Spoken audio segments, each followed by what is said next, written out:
ಮೆಟ್ರೋಗೆ shadow amount ಅಂತಂದು ರಾಜ್ಯ ಸರ್ಕಾರ ಕೊಡ್ತಿತ್ತು, ಅಂದರೆ ಬಜೆಟ್ನಲ್ಲಿ ಮೀಸಲಿರ್ತಿತ್ತು. ಆದರೆ ಈ ಸರ್ಕಾರದಲ್ಲಿ ಅಮೌಂಟ್ ಇಲ್ಲದೆ ಇರೋದೇ ಮೆಟ್ರೋದಲ್ಲಿ ಇಷ್ಟೊಂದೆಲ್ಲ ಬೆಲೆ ಏರಿಕೆ ಮಾಡೋದಕ್ಕೆ, ಪ್ರಯಾಣ ದರ ಜಾಸ್ತಿ ಮಾಡೋದಕ್ಕೆ ಕಾರಣ ಅನ್ನೋದು.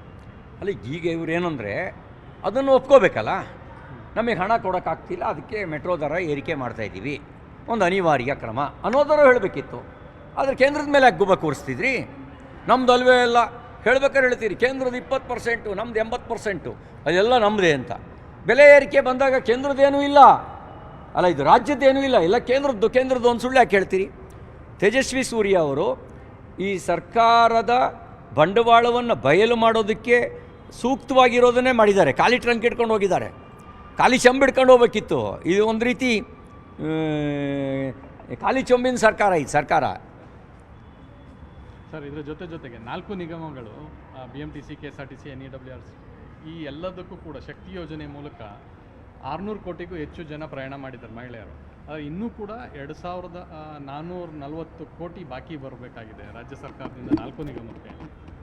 ಶಕ್ತಿ ಯೋಜನೆ ಮಹಿಳೆಯರಿಗೆ ಉಚಿತ ಪ್ರಯಾಣದ ಅವಕಾಶವನ್ನು ಒದಗಿಸ್ಕೊಟ್ಟಿದೆ. KSRTCಯ 4 ನಿಗಮಗಳನ್ನು ನಿಶ್ಶಕ್ತಿಯಾಗಿ ಮಾಡಿದೆ, ಅದು ಸತ್ಯ. ಬಸ್ಸುಗಳು ತಳ್ಳೋ ಮಾಡಲಾಗಿದ್ದಾವೆ. 4 ರೂಟ್ ಓಡಾಡ್ತಿದ್ದಂಥ ಗ್ರಾಮೀಣ ಪ್ರದೇಶದ ರೂಟ್ ಬಸ್ಸುಗಳು 1-2 ಇಳಿದಿದ್ದಾವೆ.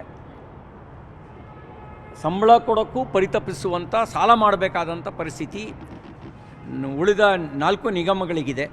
ಯಾಕೆ ಅಂದರೆ ಇವರು ಮಹಿಳೆಯರಿಗೆ ಶಕ್ತಿ ತುಂಬ್ತಾ ಇದ್ದೀವಿ ಅಂಥೇಳಿ ನಿಗಮಗಳನ್ನೇ ನಿಶ್ಶಕ್ತಿ ಮಾಡಿದ್ರೆ ಇನ್ನು ಬಸ್ಸೇ ಓಡಾಡದೇ ಇದ್ದಾಗ ಉಚಿತ ಬಸ್ಸಿನ ಪ್ರಶ್ನೆನೇ ಬರೋದಿಲ್ವಲ್ಲ. ಇದು ವಾಸ್ತವಿಕವಾಗಿರತಕ್ಕಂಥ ಪರಿಸ್ಥಿತಿ. ದೇಶಪಾಂಡೆ ಸಾಹೇಬರು ಹಿರಿಯ ಶಾಸಕರು, ಅವರು ಸತ್ಯ ಹೇಳಿದ್ದಾರೆ. ಅವರು ಸತ್ಯನೇ ಹೇಳಿದ್ದಾರೆ. ಏನು ಹೇಳಿದರು ಅಂದರೆ, ಈ ಶಕ್ತಿ ಯೋಜನೆ KSRTCಯನ್ನು ನಿಶ್ಶಕ್ತಗೊಳಿಸಿದೆ, ಗಂಡಸರು ಬಸ್ ಹತ್ತುವ ಯೋಚನೆಯನ್ನೇ ಕೈಬಿಟ್ಟಿದ್ದಾರೆ, ಗ್ರಾಮೀಣ ಪ್ರದೇಶಗಳಿಗೆ ಬಸ್ಸೇ ಓಡಾಡ್ತಿಲ್ಲ, ಈ ಯೋಜನೆ ವ್ಯವಸ್ಥೆಯನ್ನೇ ನಿಶ್ಶಕ್ತಗೊಳಿಸಿದೆ. ನಾನು ಹೇಳಿದ ಮಾತಲ್ಲ, ದೇಶಪಾಂಡೆ ಸಾಹೇಬರು ಹೇಳಿದ ಮಾತು. ಆದರೆ ಏನಾಗಿದೆ, ಕಣ್ಣಿದ್ದು ಕುರುಡ್ರಾಗಿರೋರಿಗೆ, ಕಿವಿ ಇದ್ದು ಕಿವಿಡ್ರಾಗಿರೋರಿಗೆ ಇವು ಯಾವುದು ಸತ್ಯ ಅವ್ರ ತಲೆಗೆ ಹೋಗೋಕ್ಕೆ ಸಾಧ್ಯ ಇಲ್ಲ. ಇದು ಸ್ಥಿತಿ.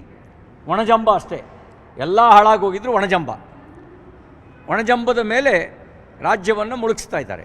ಹಂಗೆ ಒಣಜಂಬಕ್ಕೇ ಬೆಲೆ ಏರಿಕೆ. ಸರ್, ಕೌನ್ಸಿಲಲ್ಲಿ ತಮ್ಮನ್ನು ಒಂದಿನಕ್ಕೆ ಅಮಾನತು ಮಾಡಿದ್ದಾರೆ.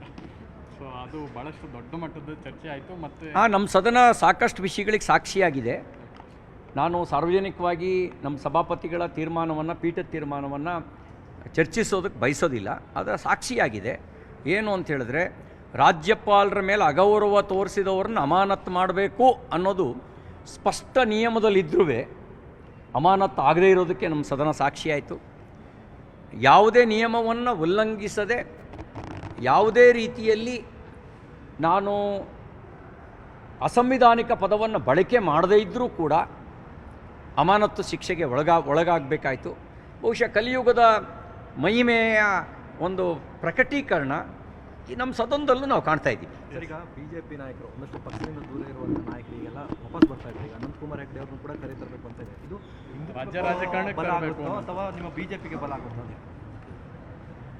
ನೋಡಿ, ಹಿಂದುತ್ವಕ್ಕೆ ಬಲ ಅಂದರೆ ಅದು ರಾಷ್ಟ್ರೀಯತೆಗೆ ಕೊಡೋ ಬಲ.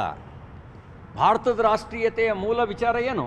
ಹಿಂದುತ್ವನೇ. ಹಿಂದುತ್ವ ಅಂದರೆ ಜಾತಿ ಅಲ್ಲ, ಹಿಂದುತ್ವ ಅಂದರೆ ಮತ ಅಲ್ಲ, ಹಿಂದುತ್ವ ಅಂದರೆ ಉಪಾಸನಾ ಪದ್ಧತಿ ಅಲ್ಲ, ಹಿಂದುತ್ವ ಅಂದರೆ ಜೀವನ ಕ್ರಮ, ಹಿಂದುತ್ವ ಅಂದರೆ ಜೀವನ ಮೌಲ್ಯ, ಹಿಂದುತ್ವ ಅಂದರೆ ವಿಶ್ವವ್ಯಾಪಿ ದೃಷ್ಟಿ, ಅದೇ ಹಿಂದುತ್ವ. ಇನ್ನೆಲ್ಲವೂ ಸಂಕುಚಿತತೆಯನ್ನು ಬೋಧಿಸಿದರೆ ಬೇರೆ ಮತಗಳು, ತನ್ನ ಮತವನ್ನು ಮಾತ್ರ ಉದ್ದೇಶಿಸಿ ಆಲೋಚಿಸಿದರೆ ಹಿಂದುತ್ವ ಬರೀ ಮನುಷ್ಯರನ್ನಲ್ಲ, ಪ್ರಾಣಿ ಪಕ್ಷಿ ಜಡ ಜೀವ ಜಂತುಗಳನ್ನು ಕೂಡ ಕುರಿತು ಚಿಂತಿಸಿರೋ ಕಾರಣಕ್ಕೆ ಅದು ವಿಶ್ವವ್ಯಾಪಿ, ಅದೊಂದು ಜೀವನ ಮೌಲ್ಯ. ಆ ಜೀವನ ಮೌಲ್ಯ ರಾಷ್ಟ್ರವನ್ನೇ ಗಟ್ಟಿಗೊಳಿಸುತ್ತೆ. ಹಾಗಾಗಿ ಬರೀ ಪಕ್ಷ ಗಟ್ಟಿಗೊಳಿಸೋದಕ್ಕಲ್ಲ ಭಾರತೀಯ ಜನತಾ ಪಾರ್ಟಿ ರಾಜಕಾರಣದಲ್ಲಿರೋದು, ಪಕ್ಷವನ್ನು ಗಟ್ಟಿಗೊಳಿಸ್ಕೊಳ್ಳೋಕ್ಕಲ್ಲ, ರಾಷ್ಟ್ರವನ್ನು ಗಟ್ಟಿಗೊಳಿಸೋದಕ್ಕೆ ನಾವು ರಾಜಕಾರಣ ಕ್ಷೇತ್ರದಲ್ಲಿರೋದು. ಹಾಗಾಗಿ ರಾಷ್ಟ್ರಕ್ಕೆ ಒಳ್ಳೆಯದಾಗತ್ತೆ. ಸರ್, ಕೊನೆಯದಾಗಿ ಒಂದೇ ಒಂದು DK ಶಿವಕುಮಾರ್ ಮತ್ತು ಸಿದ್ದರಾಮಯ್ಯನವರ ನಡುವೆ ನಡೀತಾ ಇರ್ತಕ್ಕಂಥ ಈ ಒಂದು ಕುಸ್ತಿ ಈಗ ಕ್ಲೈಮ್ಯಾಕ್ಸ್ ಹಂತಕ್ಕೆ ಬಂದಿದೆಯಾ? ಕುಸ್ತಿ ನಡೀತಾ ಇದೆ ಅಂತ ನಿಮ್ಗೆ ಅನಿಸ್ತಾ ಇದೆಯಾ?